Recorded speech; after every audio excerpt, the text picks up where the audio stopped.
Welcome to the Unitarian Universalist Congregation of Fairfax. We hope you enjoy this sermon from a recent Sunday worship service. As you heard in the Story for All Ages, Ramadan is a holiday and it begins today.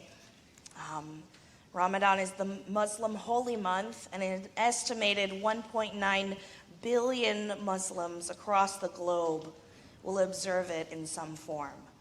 And this means that someone here among us, or someone we know, a friend, a coworker, a neighbor, a child's teacher, will be celebrating and fasting during this holy lunar month.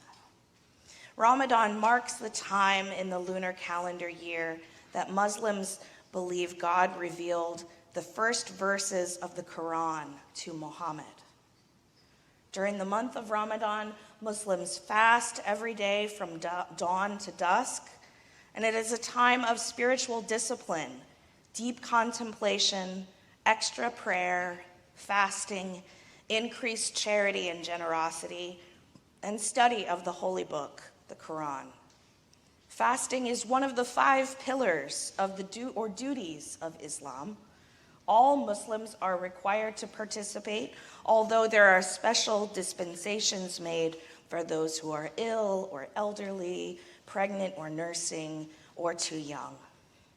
The practice of fasting is meant to remind you of your human frailty and your dependence on a higher power for sustenance, to demonstrate what it feels like to be hungry and thirsty, so you can also grow in compassion with the poor and needy.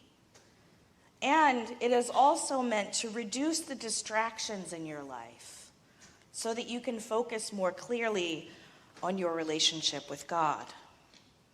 If you break your fast in any way, it invalidates your fast for the day, and you can start again the next day. To make up for your fast days that you've missed, you can either fast later in the year, or you can provide a meal to the needy for each day that you missed. Muslims are also meant to curb negative thoughts and feelings like jealousy and anger, even things like swearing, complaining, and gossiping. Some may choose to abstain from watching television or listening to music in favor of listening to recitations of the Quran instead. Jennifer Williams, a reporter for Vox, explains that despite the hardship of fasting for a whole month, most Muslims, herself included, actually look forward to Ramadan and are a little sad when it's over. There's just something really special about knowing that tens of millions of your fellow Muslims around the world are experiencing the same hunger pangs, dry mouth, dizzy spells that you are, and that we're all in it together. It's kind of like the Muslim version of Christmas, she says, in a sense that it's a religious holiday where everyone comes together for big meals with family and friends and exchanges presents, and generally has a lovely time. They break their fast each evening. The Christian practice of Lent began on February 14th of this year and ends on March 28th. Lent is practiced by most Christian groups, including Roman Catholics, Episcopalians, Presbyterians, Methodists, Anglicans, and Lutherans. Even some Unitarian Universalists have adopted a Lenten practice, which involves reflecting on a word each day, rather than fasting or abstaining from something for a period of time. The focus of the Lenten season is similar to Ramadan. It is on spiritual growth and connection with God. Oftentimes, Christians choose to take on something during Lent, like reading more of the Bible or completing daily devotions. Fasting is a traditional part of Lent, but not everyone does it. Its purpose is to symbolize penance or remorse for one's sins, and this can also be done by giving up a luxury or completing acts of charity. In addition to standard fasting routines, Catholics traditionally give up meat every Friday during Lent except for fish. Jews have a ritual fasting on Yom Kippur. It's considered the holiest day of the year, a day of atonement. There are fasting rituals in Buddhism, Hinduism, and indigenous earth-centered traditions. Most of the world religions have a practice that turns you toward transformation, returning to self and visiting with the divine, focusing on something worth lifting up. So in examining these practices and rituals, I ran across Buddhist teacher Pema Chodron, who writes, "Let difficulty transform you, and it will. In my experience, we just need help learning how not to run away." This idea makes me wonder, does it take difficulty to transform us? Must it never be easy? And I'm afraid so, speaking from my own experience. My most transformative experiences in my life have not come from things being particularly easy. The road to transformation has been rocky and confusing, angering and frustrating at times, but eventually I had no choice but to surrender to the process and breathe into the possible lessons and gifts. I was glad to hear that journalist say that she looks forward to Ramadan and misses it when it's over, perhaps showing us that through difficulty, we can find joy and meaning. A friend of mine shared that Ramadan feels right on time for her this year. The prescribed timeline of a holiday provides an opportunity to anticipate and become ready, which leads me to some questions I have. What causes people or leads people to want to transform? Does one necessarily need to want it in order to transform? What makes people ready to face difficult challenges? And how do we keep from running away from the difficulty? First, what makes people want to transform? I think community helps a lot. Doing things together and knowing you're not alone. But even individual fasting or practicing something for a period of time can be transformative outside of so-called community. I know pastors who fast for periods of time to help themselves focus on what might be the next right move when making big decisions. But you have to want that kind of transformation, to voluntarily go into a fast for the purposes of spiritual deepening and growth.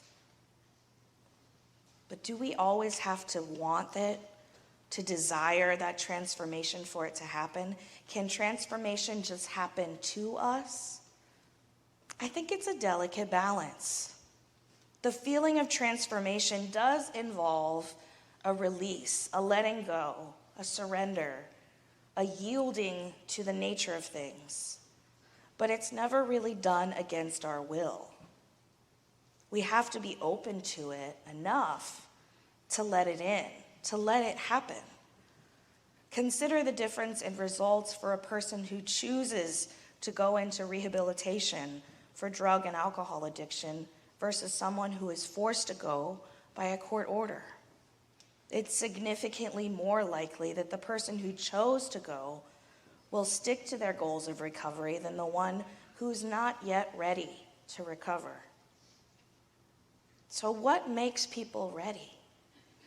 I'm reminded of Anais Nin's poetic writing, "And the day came when the risk to remain tight in a bud was more painful than the risk it took to blossom."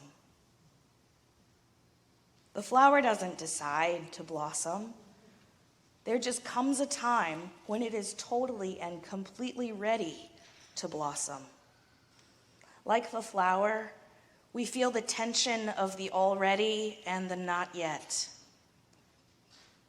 Who we are and the potential of who we can become. We are beings that are meant to change and grow and transform, but we have to be ready. Otherwise, the change will not stick. The transformative practice will not result in transformation. Now, how do we keep from running away from difficulty? They sang this morning, "Take me to the river, wade in the water." I think water is an incredible metaphor for change and transformation, as well as that concept of surrender. I wrote a poem in 2019, in the summer, about exactly that. It's entitled Salinity.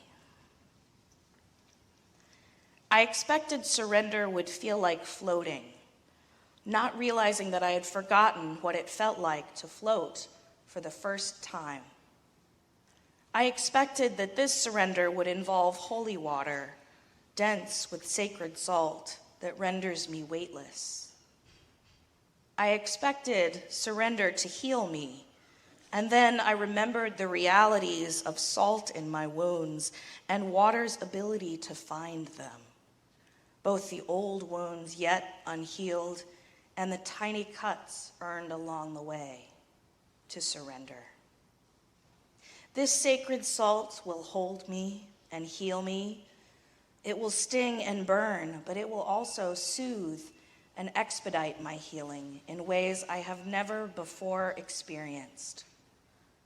I am here now in a state of complete and total surrender until I am reminded again of my inevitable resistance. In the poem, surrender is not a destination, but a process that happens over and over again. The salt in the water makes the water healing, but it also creates a difficulty. It takes determination and patience, trust and faith to keep from running away from the pain of the healing salt. Part of surrendering or releasing control means that we leave room for mystery and possibility of something greater than ourselves. Swiss poet and philosopher Henri Frédéric Ariel writes, encouraging us to let mystery have its place in you. Do not always be turning up your whole soil with the plowshare of self-examination, but leave a little fallow corner in your heart ready for any seed the winds may bring, and reserve a nook of shadow for the passing bird. Keep a place in your heart for the unexpected guests, an altar for an unknown God. We're mixing cultures a little bit here, but building wisdom as we go. It's not necessarily about tilling up all the soil and examining every bit of it for improvement. And I don't think that's really what transformation is about anyway. There's a mystery to it, an element of being ready for whatever comes, being open to the unexpected. We have to want it, transformation, but we have to be ready for it to take another form than we expected. We have to be open to what we might encounter along the way. And we have to be gentle with ourselves and each other on our journeys, because we don't know what will turn our lives upside down before it transforms us. We have to recognize that transformation is healing time, a time for our bodies and spirits to heal and repair old wounds. I'd like to close with a poem by Pesha Gertler entitled Healing Time. Finally, on my way to yes, I bump into all the places where I said no to my life, all the untended wounds, the red and purple scars, those hieroglyphs of pain carved into my skin, my bones, those coded messages that send me down the wrong street again and again, where I find them, the old wounds, the old misdirections, and I lift them one by one close to my heart, and I say, holy, holy. Friends, on the road to transformation, we will encounter parts of ourselves that need tending, holding, and healing. Reflection allows us to enter into a deeper relationship with ourselves and our purpose. If we can look gently upon our lives and our past while engaging in spiritual practice, I believe we can transform gracefully into what we want to be. Blessed be, may it be so, and amen. Thank you for listening to this sermon from the Unitarian Universalist Congregation of Fairfax. To listen to more sermon podcasts, go to uucf.org/worship-services and scroll down to sermon podcasts.